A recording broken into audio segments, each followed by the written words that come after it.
ఓం నమ శివాయ. మనం శివరూపాల గురించి మాట్లాడుకుంటున్నాం. నిన్న శివరూపంలో ఒకటైన కాలభైరవ రూపం గురించి మాట్లాడుకున్నాం. ఈరోజు వీరభద్రుడి రూపం గురించి మాట్లాడుకుందాం. శ్రీ మహాశక్తి మహారాజా దక్షుని భక్తికి మెచ్చి ఆయనకి కుమార్తెగా జన్మిస్తానని ఒక వరమిస్తారు. ఆమె వరమిచ్చినట్టుగానే సతీదేవిగా జన్మిస్తారు.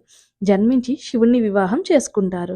కానీ దక్షుడికి ఇది ఏమాత్రం ఇష్టం లేదు. ఎందుకంటే శివుడు ఎప్పుడు చూసినా శ్మశానాల మధ్యలో, శవాల మధ్యలో పులితోలు కప్పుకొని తిరుగుతుంటారు కాబట్టి అలాంటి వాడికి నా కూతుర్ని ఇవ్వడమా అని చెప్పి దక్ష మహారాజుకి ఇష్టం లేదు.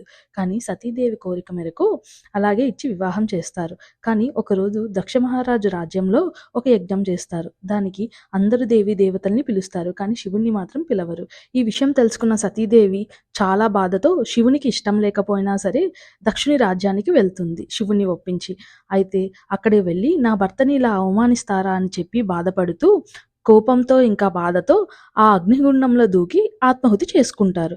ఈ విషయం తెలిసిన శివుడు చాలా కోపంతో ఉగ్రరూపంలో అక్కడికి వస్తారు. తన జడల్లో ఒక జటాజుటాన్ని తీసి భూచక్ర మధ్యలో విసిరి కొడితే భూమి ఆకాశం ఒక్కటైపోతుందా అన్నట్టు ఒక అవతారం జన్మిస్తుంది. అదే వీరభద్రుడి అవతారం. ఈ వీరభద్రుడు శివుని ఆజ్ఞతో అక్కడ దక్ష మహారాజు తలను నరికి ఆ యజ్ఞగుండంలో పడేస్తారు. అయితే మిగిలిన దేవతలందరూ శివుణ్ణి ఉగ్రరూపం వీడమని వేడుకుంటారు. కాసేపటికి శివుడు శాంతిస్తే దేవతలందరూ దక్షుణ్ణి బ్రతికించమని వేడుకుంటారు. అప్పుడు శివుడు అడగగానే అన్నీ చేస్తారు కదా, అలాగే దక్షుణ్ణి బ్రతికించడానికని చెప్పి ఒక మేక తలను తీసుకొచ్చి ఆయన నరికిన తలకి అతికిస్తారు. అది శ్రీ వీరభద్రుని జననం. అయితే రేపు మనం ఇంకొక రూపం గురించి మాట్లాడుకుందాం. అదే రూపమో తెలుసా? హనుమంతుడి రూపం. అవునండి, అది మహాదేవుని రూపమే.